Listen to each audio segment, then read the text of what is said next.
Last night, I got off a conference call with a new client who had just purchased a startup, and they started about 2 weeks ago.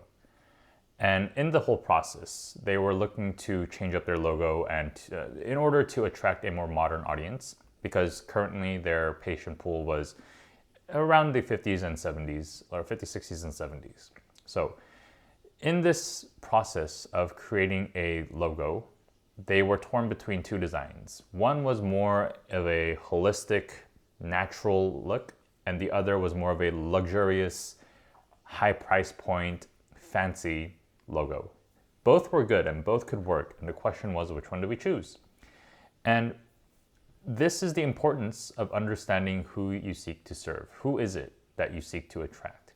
Because a lot of the times, our own biases and our own things that we like, what we consider better, come to the forefront of our decision making, and it kind of muddles or muddies the water of the decisions that we make.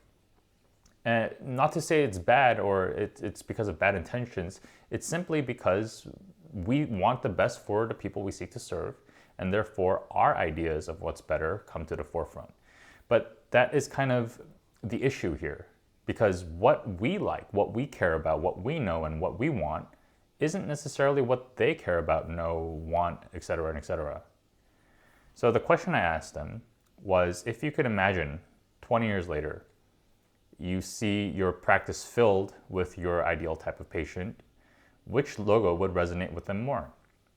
And she answered that it would be the more natural and, natural looking one. And so that is how we need to make decisions. And once you understand who it is that you seek to serve, the decisions become very clear and the waters become very clear. So whenever you reach a fork in the road where you aren't sure what decision to make, always go back to the question of who is it that we're seeking to serve? What do they want? What would they want?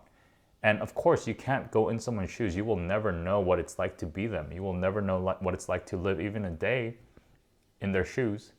But can we do the work of at least trying to imagine what that'd be like? That's the work of empathy. Can we try to imagine what they would like? And that's the work that she did in that moment. So who is it that you seek to serve? And can you try to be more empathetic toward them? All right, I'll see you guys in the next one.